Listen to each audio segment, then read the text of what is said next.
여러분, 월급 모으지 마세요. 월급만 모았다가는 더더더 가난해집니다. 월급을 모으는 데 집중하는 것이 아니라 아니 근데 하루 5분 투자해가지고 월급이 늘어나고 자산이 늘어날 수 있다고요? 하루 5분이 아니라 한 달 5분이면 될 것 같습니다. 한 달에 5분 투자해가지고 자산도 늘어나고 월급도 늘어날 수 있다고요? 그렇죠. 그게 어떻게 가능한 거죠? 뭐 여러 가지 투자 방법이 있는데 그 방법 중에 하나가 세탁기가 세탁을 대신해 주잖아요. 네. 마찬가지로 투자도 내가 하는 게 아니라 투자 전문 디지털 기술이 대체해 줄 수 있는 거죠.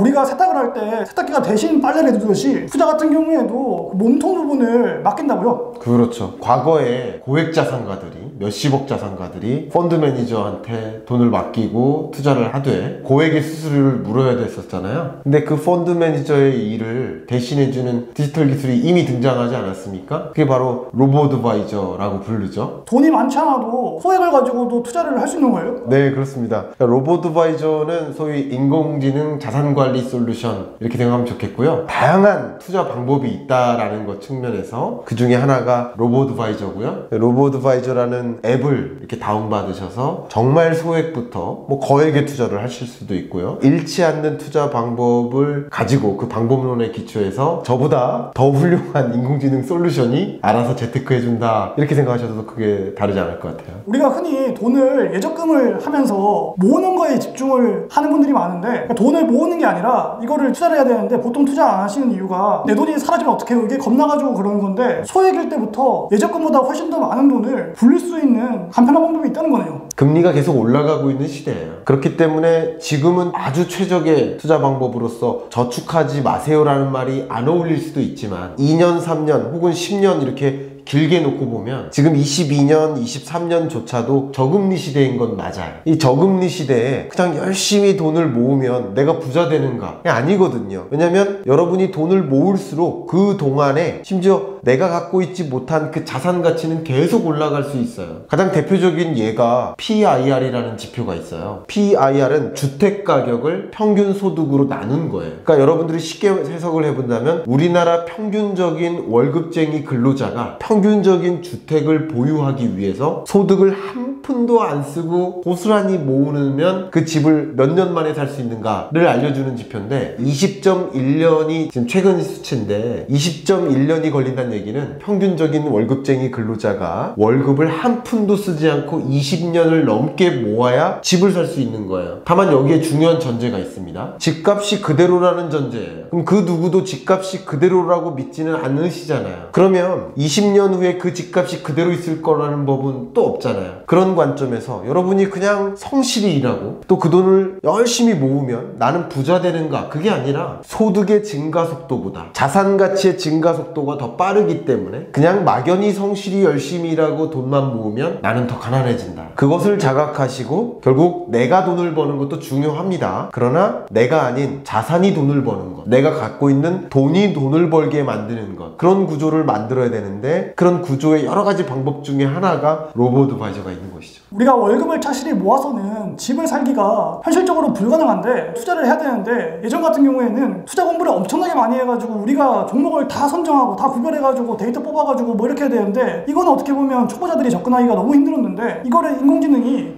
대체해가지고 잃지 않는 투자를 그러니까 한 번에 대박나진 않겠지만 적어도 내가 예적금보다는 훨씬 더 많은 돈을 불릴 수 있는 방법으로 간편한 어떤 솔루션이 나왔다는 거네요. 네, 그러니까 여러 가지 방식의 투자 방법이 있겠지만 저는 개인적으로 여러분들을 하루 종일 주식 차트 보고 있고 하루 종일 코인 차트 보고 있고 저는 이런 걸 추천드리지 않는 사람입니다. 왜냐면 여러분의 삶도 중요하죠. 여러분의 그 하루가 얼마나 소중한 하루입니까? 여러분 그 하루가 나머지 모든 인생을 결정짓는 그 중요한 하루인데 여러분이 앞으로도 유망한 또 인재가 되셔야 되고 사회 리더가 되셔야 되고 그건 여러분이 궁극적으로 삶의 목표를 갖고 있는 그 골을 이뤄나가는데 집중하시고 대신 굉장히 작은 나의 어떤 인풋을 들여서 작은 시간만을 투입해서 잃지 않는 투자를 할 수 있다면 저는 그것을 더 추천드리는 편입니다. 초보자분들 입장에서 또 이럴 수가 있어요. 그러면 내가 그거를 이제 하고 싶은데 검색해보니까 되게 다양한 어플들이 나온다. 네. 근데 검증이 되고 뭔가 우리가 그나마 신뢰할 수 있는 그런 게 어떤 게 있냐라고 했을 때 어떤 걸 추천하겠어요? 우리가 만약에 미국에 있는 미국인이다 그러면 여러분이 성향에 맞는 로보드바이저를 고르실 수 있는데 그 중에 보통 제가 대중적으로 표현하기에는 퍼스널 캐피털이라는 로보드바이저를 좀 추천을 많이 드립니다. 왜냐면 이제 미국이 이 시장을 리드하고 있어요. 그런데 실제 미국의 이 로보드바이저를 통해서 자산 관리하는 그 자산 규모가 정말 드라마티컬리 증가하고 있습니다. 그리고 실제 굉장히 높은 수익성을 보장해주고 있다시피 해요. 그런 것처럼 국내 로보드바이저 시장을 좀 보시면 좋겠는데 1위 기업이 파운트죠. 쉽게 말하면 이 파운트는요, 국내 많은 금융사들이 로보드바이저 솔루션을 도입하는데 로보드바이저 솔루션을 제공하는 1위 기업입니다. 근데 이 기업이 B2C로도 로보드바이저 솔루션을 제공하기 시작했어요. 불과 얼마 안 됐습니다. 정말 투자의 대가들이 몇십억 이렇게 투자 자금을 로보드바이저 솔루션 파운트에 투자를 했습니다. 대표적인 그 파운트와 같은 로보드바이저 솔루션 앱을 다운받으셔서 심지어는 몇천 원 투자를 할 수 있다. 몇천 원을 넣으면 자동으로 하는 건가요? 아니면 그 안에서도 투자하려는 어떤 카테고리나 아니면 내가 관심 있는 관심사를 분류할 수 있는 건가요? 네, 둘 다 가능합니다. 그러니까 로보드바이저 솔루션은 가장 중요한 것 중에 하나가 나의 투자 성향과 의지를 파악하는 데 있어요. 그래서 나는 좀 예를 들면 원금을 훼손해도 좋다, 좀 공격적 투자자. 원금만큼은 절대 훼손하면 안 된다 라는 안정적 투자 성향도 있겠죠. 위험 회피적 성향. 그런 회피적 성향 여부를 판단을 합니다. 그럼 그 투자 성향에 맞게 공격적 투자자에게는 상대적으로 더 높은 수익의 가능성이 있지만 잃을 수도 있는 그런 정확한 그 가이드라인을 제시해 주고요. 완전히 안정 추구형 투자자들에게는 그에 걸맞는 투자 방법을 추천해 주는 방식이죠. 그러면 이런 식으로 투자를 했을 때 예적금만 한 거랑 5년 뒤 10년 뒤에 자산의 격차가 좀 많이 나 있는 편일까요? 평범하게 보면 로보드바이저 솔루션들의 수익률이 대략 한 7% 정도 이렇게 됩니다. 그러니까 이 7% 수익률은 지금 여러분 저축금리가 몇 퍼센트 됩니까? 저축해봐야 지금 금리 인상기라고 하더라도 특판 상품들 나오는 거 보면 뭐 5%까지 제시하는 경우가 있는데 특정한 경우에 그 금액이 작아요. 뭐 50만 원, 100만 원짜리. 맞아요. 예, 금액도 작고요. 그러니까 대부분의 금융상품들은 보통 한 1%, 2% 이 정도 되지 않습니까? 그냥 은행에 저축을 하는 것만큼 그 수준의 안정성을 보장해주면서 잃지 않는 7, 8%의 투자를 유지할 수 있다. 그러면 굉장히 추천하는 바이고요. 제가 왜 이런 말씀을 굉장히 많이 강조하고 있냐면 여러분 한 분 한 분을 제가 아는 건 아니잖아요. 그러니까 저는 여러 사람들께 말씀을 전해드리는 그런 사람인 거잖아요. 그런 관점에서 본다면 우리나라가 안고 있는 굉장히 중요한 과제가 고령사회예요. 지금 고령사회고 초고령사회로 계속 전개되고 있잖아요. 우리나라가 세계에서 고령화 속도가 가장 빨라요. 고령화 속도라는 건 뭐냐면 전체 인구에서 고령자가 몇 % 차지하나. 그러니까 이 차지하는 비중이 지속적으로 늘어요. 근데 이 늘어나는 속도가 가장 빠르다는 거예요. 또 한 가지 굉장히 뼈아픈 사실은 우리나라의 고령자의 빈곤율이 가장 높아요. OECD 회원국 중에서 노인 빈곤율이 가장 높아요. 재미있게도 만 65세가 되기 전 단계 생산 가능 인구의 빈곤율은 OECD 회원국보다도 낮아요. 그러니까 좀 잘 산다는 뜻이에요. OECD 회원국은 다 선진국이잖아요. 그런 나라보다도 잘 사는데 만 65세 이후에는 급격한 빈곤으로 올라갑니다. OECD 회원국은 오히려 떨어져요. 이게 뭐냐면 노후 준비가 안 되어 있어요. 그러니까 우리의 재테크는 단순히 지금 잘 살고 지금 일확천금 벌고 이게 아니라 장기적으로 잃지 않는, 심지어는 노후의 소득이 없어지는 과정에도 계속 돈을 벌 수 있도록 하는 구조, 그 구조를 만들어야 됨을 강조하고 싶어요. 우리가 평생 일할 수 있는 게 아니고 몸도 아파지고 늙고 이러는데 그때도 우리는 소득이 계속 들어와야 되는 거고 그 다음에 우리를 지킬 수 있는 자산이 형성되어 있어야 되는데 그러려면 금융투자를 하루도 빨리 시작해야 된다. 맞습니다. 여러분이 전재산을 걸고 투자하셔라 이런 말씀을 드리는데 우리는 전재산을 갖고 투자하고 있어요 이미. 왜냐면 그 돈을 어떤 형태로 투자하고 있는가의 차이가 있는 것 뿐이에요. 저축도 투자한 거예요. 물론 투자 수익률이 1, 2% 되는 거죠. 은행이 아니라 금고에 넣고 있어요. 그럼 투자 수익률이 0에 해당되는 투자 상품이라고 생각하시면 좋아요. 그럼 부동산을 가지고 있다, 상가를 가지고 있다, 주식을 들고 있다, 이게 다 뭔가에 돈을 투자하고 있는 거예요. 이게 재테크의 정의가 소득의 일부를 자산과 바꾸는 것이에요. 그러니까 어떤 특정 자산으로 갖고 있느냐, 소득으로 갖고 있냐, 이런 것을 우리는 생각을 해야 될 텐데 저축은 일단 기본적으로 추천할 만하지 않아요. 물론 22년만큼은 현금 보유 비중을 늘리라고 했어요. 왜냐면 금리가 올라가면서 실제 저축금리, 특판상품 같은 걸 많이 활용해서 투자하셔라. 이게 일시적인 일인 거고요. 장기적으로 우리나라의 잠재 성장률이 1%까지 가장 가파르게 떨어지는 나라예요. 그런 나라에서 기준금리를 굉장히 높게 치솟게 올릴 수가 없어요. 도저히. 경기 진작이라는 면에서. 그러니까 제로금리에 가깝게 갈 거예요. 그러니까 지금 일시적으로 금리를 인상하는 인상기인 건 맞습니다만 중장기적으로 2050년, 60년까지 생각해보면 우리나라의 금리는 고금리 시대로 갈 수는 없어요. 그러니까 저금리로 계속 가고 지난 뭐 30년, 40년 전에 저축금리가 뭐 5%, 6%, 7% 됐었는데 향후에는 1%로 간다 이거예요. 그거보다 더 낮아질 거란 말이에요. 그러면 여전히 여전히 지금 물가는 이렇게 높은데 금리는 이렇게 떨어져요. 그럼 돈을 들고 있을 것인가 물건을 들고 있을 것인가. 그러니까 돈을 들고 있으면 계속 돈을 까먹는 일인 거예요. 그러니까 저축은 추천하지 않아요. 첫 번째. 두 번째, 저축 말고 다른 한 가지가 제가 이렇게 비유를 합니다만 투기입니다. 투기는 정의가 뭐냐면 앞으로 내가 이 소득의 일부를 자산과 바꿨는데 그 자산 가치가 어떻게 움직일지 몰라요. 전혀 감이 없어요. 그런데 그 자산과 바꾸는 것, 이건 다 투기입니다. 예를 들면 코인 가격이 앞으로 오를지 떨어질지 잘 몰라요. 근데 남들이 코인으로 돈 벌었대. 그 얘기만 의존해서 코인과 바꾸는 것. 누가 무슨 주식 사래. 그럼 그 주식을 사요. 그리고 어제 샀다 오늘 팔았다 해요. 이런 게 다 투기예요. 방향성을 갖고 향후에 디지털 자산이라든가 가상화폐라든가 이런 시장이 계속 유망할 거야. 그 시장을 공부하고 그런 확신이 든다면 그럼 가상자산, 가상화폐와 내 기존 소득, 현금과 바꾸면서 투자할 수 있겠죠. 그럼 거스를 수 없는 흐름이 무엇인지를 포착하고 그것과 바꾸는 것은 투자인데 앞으로 이런 것들이 이 자산 가치가 어떻게 움직일지 전혀 모른 채 그 자산과 내 소득을 바꾼다?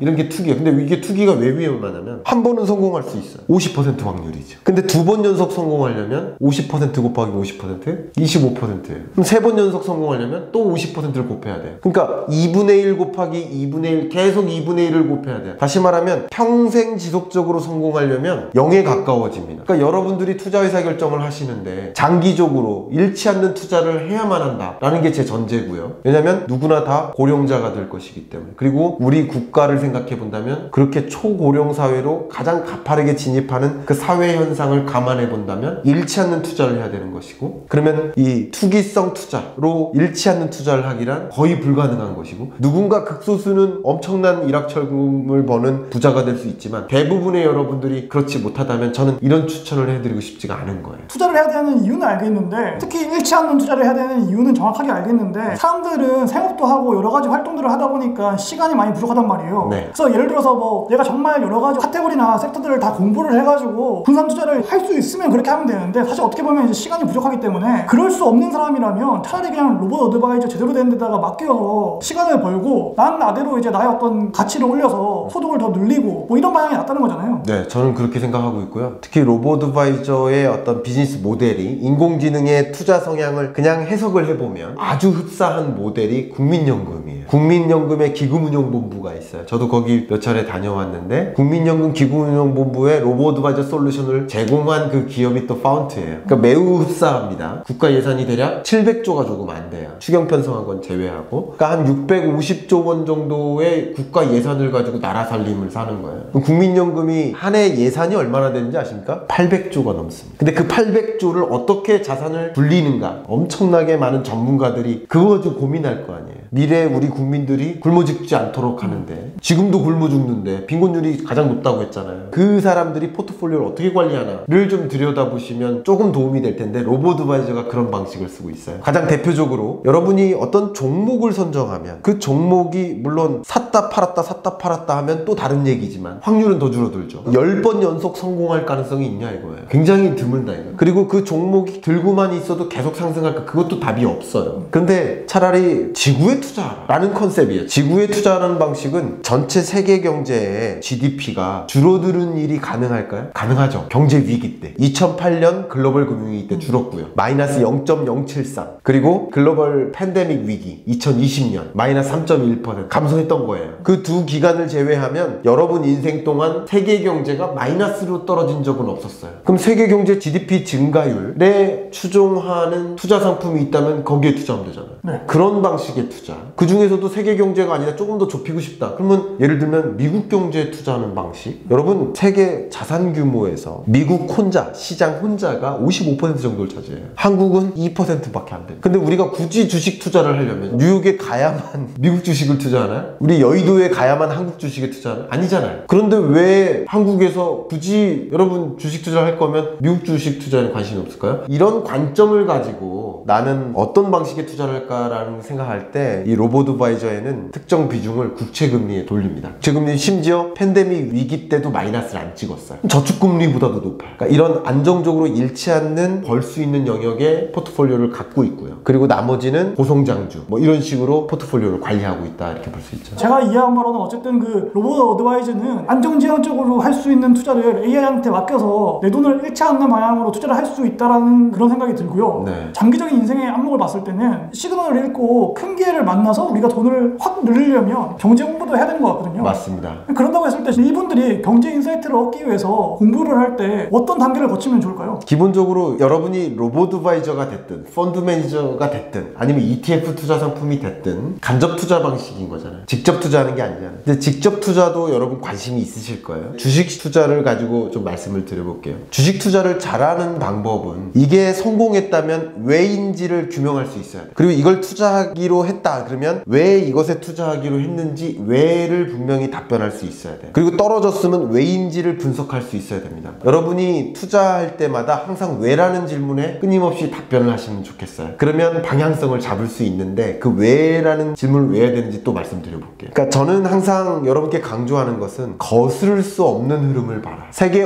어떤 나라도 거스를 수 없는 그런 변화들을 포착하셔야 됩니다. 소위 말하는 메가 트렌드죠. 그 거스를 수 없는 흐름을 보면 그 흐름을 리드하는 산업이 분명히 있고요. 그 흐름과 거스르는 전통 산업이 있어요. 그럼 우리나라의 경제 성장률이 대략 한 2~3% 라고 한다면 결국 그 메가 트렌드, 거스를 수 없는 그런 거대한 변화를 이끌어가는 기업이 소위 유망산업이라고 하잖아요. 그 유망산업의 성장률이 위에 있는 거예요. 3~4% 이상. 그리고 전통 산업은 그거보다 훨씬 안 돼요. 0, 1, 2래요. 오히려 마이너스이기도 하고요. 대표적으로 도소매 판매액에서 온라인 쇼핑 거래액이 전년 동월 대비 매월 20%씩 증가하고 있어요. 근데 오프라인 쇼핑 거래액은 마이너스 증가율이에요. 그럼 이것은 거스를 수 없는 트렌드라는 거죠. 그러니까 이런 거스를 수 없는 트렌드를 좀 보셔야 되는 거고요. 그 거스를 수 없는 흐름 속에서 어떤 유망 산업이 있고 결국 나의 주식 투자는 그냥 어제 샀다 오늘 팔았다가 아니라 그 기업과 나는 동업하겠다 라는 마음으로 동업자를 찾는 게 주식 투자다. 그런 관점에서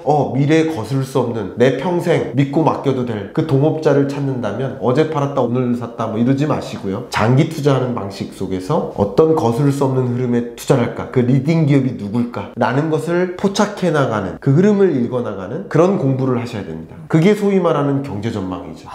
재테크 관점에서의 경제 전망. 왜 경제를 모르고 투자하려 하느냐? 그러면 정말 나는 뛰지도 못하면서 날려고 하는 거랑 비슷한 거예요. 그냥 투기하면서 투자한다고 착각하셔도 안 됩니다. 건전한 잃지 않는 투자를 전 추천드리고, 그러기 위해서는 경제 공부를 하시면서 거스를 수 없는 흐름을 계속 지속적으로 포착해 나가셨으면 좋겠다. 궁금한 건 이거예요. 로봇 어드바이저나 ETF를 통해서 조금 더 안정지향적인 투자를 만약에 해서 투자라는 게 어떻게 보면 예적금보다 돈을 더 불릴 수 있는 방법이라는 것들을 우리가 알게 되었다고 했을 때 그쪽에 돈을 어느 정도 비율로 맡기고 말씀하신 그 거스를 수 없는 그 미래지향적인 동업할 수 있는 기업, 거기에는 몇 퍼센트 정도를 투자하는 게 초보자분들한테 안정적으로 추천해 줄 만한가라고 했을 때 어떻게 답변하시겠어요? 국민연금이 어떻게 기금을 운용하는지를 말씀드리면 그게 거의 답에 가까울 것 같습니다. 대략 한 35%가량을 주식 투자를 하고 있어요. 주식 투자 비중에서도 현재 이미 미국 주식 투자 비중이 더 높아요. 한국 주식 투자 비중보다. 그리고 향후 5년 동안 미국 주식 투자 비중을 늘려나갈 계획입니다. 이게 국민연금의 포트폴리오 관리고요. 저도 그 부분을 굉장히 많이 지지하고 있는 그런 입장이고요. 왜냐하면 국민연금도 거스를 수 없는 흐름을 포착하는 데 있습니다. 그 거스를 수 없는 흐름 두 가지만 한번 말씀드려볼까요? 네. 가장 대표적인 거. 이건 누구도 거스를 수 없습니다. 첫 번째가 디지털 대전환이에요. 여러분이 이런 말씀을 듣고 계시잖아요. 근데 만나지 않으시잖아요. 디지털 전환이에요. 과거에는 어쩌면 어떤 특정한 장소에 모여서 들으셨을 거예요. 그러나 지금 수만 명, 수십만 명이 들으시잖아요. 사실 여기 어떻게 보면 이게 조그만 공간에서 지금 이렇게 하고 있는 거거든요. 근데 지금 온라인이라는 디지털을 통해서 이렇게 다양한 분들이 듣고 계시니까 이게 어떻게 보면 되게 혁신이죠, 이게. 그렇죠. 이게 디지털 대전환이에요.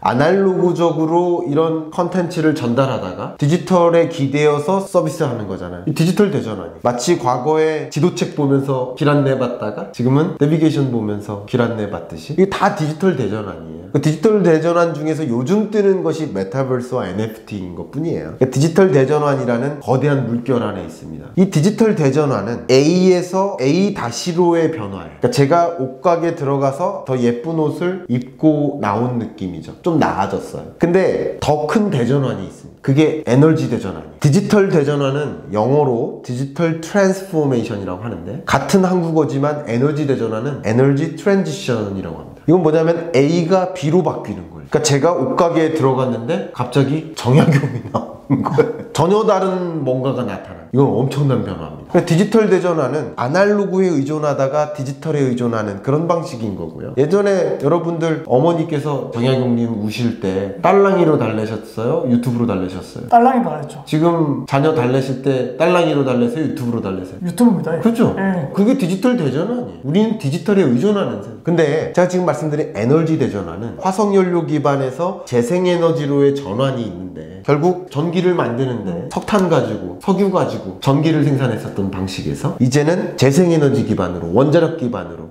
탄소를 배출하지 않는 탈탄소화로 가는 거. 이거는 완전한 에너지 대전환입니다. 이 에너지 대전환의 또 한 가지가 전기차죠. 전기차. 개솔린 차에 차량용 반도체 몇 개 들어가는지 아세요? 모릅니다. 그러니까 한 200~300개 들어가요. 근데 전기차에 몇 개 들어갈까요? 700~800개 들어가요. 그리고 자율주행 전기차는 몇 개 정도 들어갈까요? 더 많이 들어가겠네요. 네, 한 3,000여 개 들어가요. 물론 여기 촬영 장비에도 반도체가 들어가 있어요. 디지털 대전환의 과정에서도 반도체 수요는 계속 늘어요. 당연히 에너지 대전환의 과정에서도 뭐 해상풍력, 육상풍력, 태양광, 뭐 전기차, 배터리 할 것 없이 반도체 수요가 계속 늘어요. 그러니까 반도체 산업을 가지고 세계 열강이 결투를 벌이고 있는 중인 거예요, 지금. 그래서 이거는 내가 다 해먹어야겠다 이러고 싸우고 있는 중인 거예요. 반도체는 어떻게 보면 거대한 흐름이네요. 그렇죠. 그러니까 이렇게 이 두 가지 대전환이 있는데, 22년 전망서에 여러분께 반드시 이거 투자하세요 라고 했던 게 바로 원자재 아닙니까? 이 대전환의 과정에서 석탄의 니즈는 줄어요. 대신에 재생에너지 발전에 대한 의존도가 늘어나요. 태양광, 풍력, 뭐 자동차 배터리 이런 것을 생산하는데 반드시 들어가는 소재들이 있어요. 그게 리튬이라든가 알루미늄, 구리, 팔라듐, 이런 에너지 전환 광물에 투자하라 라고 말씀드렸고, 이건 정말 거슬 수 없는 흐름이지 않겠습니까? 누가 막을 수 있습니까? 막지 않기로 지금 약속한 거예요, 세계가. 그런 방향성에 걸맞는 산업에 투자하거나 원자재에 투자하거나 뭐 그런 GPU에 투자하거나 이런 방식인 거죠. 뭐 예를 들면 우리나라에 CS 윈드 같은 풍력 발전 기업이 있는데, 이런 기업이 유럽이라든가 미국의 수출 비중을 계속 늘려나간다든가, 이렇게 거슬 수 없는 흐름 속에서 기업이나 해당 원자재나 GPU에 투자하는 그런 방식을 취하는 것은 매우 적절할 수 있겠다고 말씀드리고 싶어요. 결국에는 이제 우리가 월급을 열심히 벌어요. 그리고 뭐 부업이나 이런 걸 통해서 추가도를 얻어요. 그럼 이거를 그냥 예적금 하지 말고 금융 투자로 해야 되는데, 근데 처음에 투자할 때는 겁이 나니까 로봇 어드바이저한테 맡겨가지고 일치하는 투자를 하되, 중간중간 국민연금이 어디 투자하는지 보고 그거의 지표를 참조해가지고 투자를 했을 때는 어떻게 보면 국민연금이 가장 큰 이제 시대를 가지고 있는 곳이니까 참조를 하시되, 또 크게 수익을 내려면 결국에는 거스를 수 없는 흐름, 거기 투자를 해야 되는데, 그 거스를 수 없는 두 가지 대표적인 게 디지털 대전환과 에너지 대전환, 이렇게 두 개다. 근데 이 두 개 중에서도 파고 들어가다 보면 관련된 산업과 어떤 기업들이 나올 텐데, 그렇죠. 그런 기업들에 투자를 해놓으면 더 많은 수익률을 얻을 수도 있다. 그러니까 우리는 경제를 공부해야 된다. 뭐 이런 식인 거잖아요. 그렇죠. 경제를 공부하지 않고 어느 순간 내가 막연히 부자가 되어 있다, 이런 일은 없다고 생각합니다. 누가 무슨 종목 찍어주고 그런 방식으로 투자했다가 지속 가능하게 나를 부자로 만들기는 정말 불가능하다고 생각합니다. 그렇기 때문에 나 스스로 판단할 수 있는 능력을 갖춰야 돼요. 제가 이 대전환이라는 것은 장기 투자인 거고, 장기 투자를 시작하는 시점이라든가 또 비중을 늘려야 되는 시점, 이런 것들은 또 여러 경제 지표들이 관련돼 있거든요. 중장기적으로 이 우상향하는 이런 트렌드가 분명히 있겠는데, 그렇지만 어제, 오늘, 지난달, 이번 달 이런 플럭추에이션은 있습니다. 크게 작게. 그러니까 이런 플럭추에이션은 결국 다른 여타 변수들, 금리라든가 환율이라든가 그 밖에 여러 변수들이 같이 영향을 주고받을 거예요. 원자재 가격이 이런 구조적 변화 속에서 계속 급상승할 것이다 라고 전망을 했던 거고, 원자재에 투자를 하셔라 라고 말씀드렸고, 많은 분들이 고맙다고 막 이렇게 연락 주십니다. 더군다나 한 가지 더 추가적으로 대전환을 말씀드리면 탈세계화입니다. 그러니까 세계화가 진전되다가 이제 세계화가 멈추고 탈세계화로 가는 거예요. 이것도 또 다른 대전환입니다. 예를 들면 이런 거예요. 스마트폰 하나 생산하려면, 자동차 한 대 생산하려면 이게 한두 개 나라를 거친 게 아니에요. 볼펜 하나조차도. 그러니까 생산의 일부를, 서비스의 일부를, 디자인의 일부를, 설계의 일부를 각각 잘하는 나라가 하는 거예요. 롯데월드타워 그 거대한 건물이 어떤 나라들이 모여서 만들었을까요? 거의 200여 개 나라가 포함됩니다. 설계와 그 원자재와 그 모든 것들이 200여 개 나라의 힘으로 만들어진 건물이라고 생각하시면 좋아요. 자동차도 그렇고요. 스마트폰도 그래요. 그게 세계화예요. 쉽게 말씀드리면. 근데 탈세계화가 진전된다는 얘기는 미국이 나 스스로 반도체 생산할래. 예를 들어 반도체가 처음에는 설계가 있어요. 그리고 소싱이 있어요. 그 반도체를 만들기 위한 여러 소재들을 사와야 되잖아요. 그리고 뭐 그것을 제조하는 파운드리가 있고요. 그것을 시험 공정이 있고요. 이 밸류 체인이 글로벌화되어 있었다는 거예요. 왜냐면 미국 입장에서 우리는 우리가 잘하는 것만 해. 생산 같은 경우는 노동이 풍부한 나라에 보내. 이게 세계화가 진전된 거예요.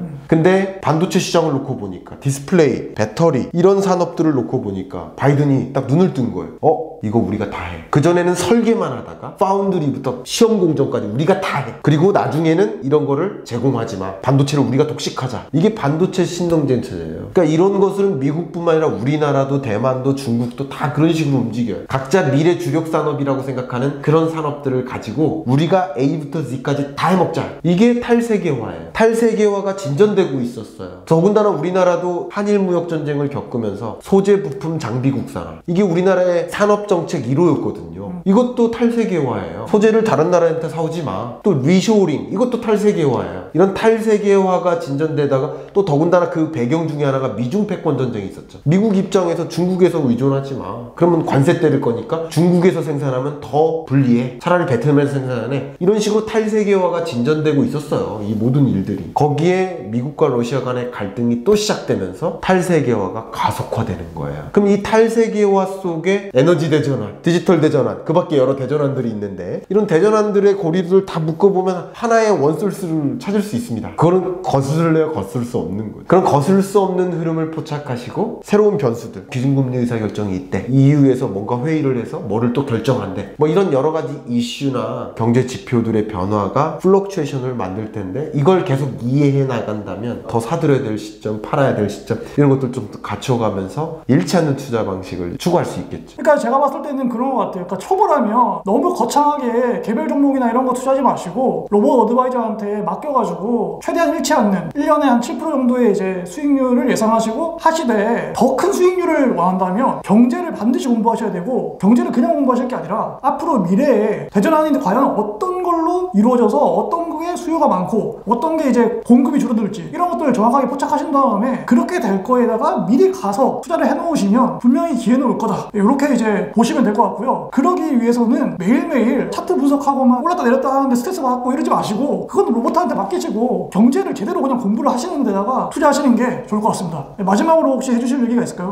오늘 이야기의 어떤 컨셉을 한마디로 줄여본다면 나 자신의 투자, 나 자신이 스스로 판단을 내릴 수 있고 경제를 읽을 수 있고 잃지 않는 투자 방법을 꾸려나갈 수 있는 누가 뭐 추천하는 걸 그냥 샀다 팔았다 하는 것이 아닌 나 스스로 판단할 수 있는 그런 능력을 갖춰라. 나에 대한 투자를 선행했으면 좋겠다. 이게 어쩌면 오늘의 한 문장이지 않을까 생각이 듭니다. 예, 고맙습니다. 제가 감사합니다. 나가님들께서도 이렇게 투자를 잘 공부하셔가지고 반드시 잃지 않는 투자 하시길 바라겠고요. 예, 오늘 이렇게 긴 시간 시청해주셔서 감사드리고요. 저희는 각자의 채널에서 더 유익한 이야기로 찾아뵙도록 하겠습니다. 예, 오늘 감사했습니다.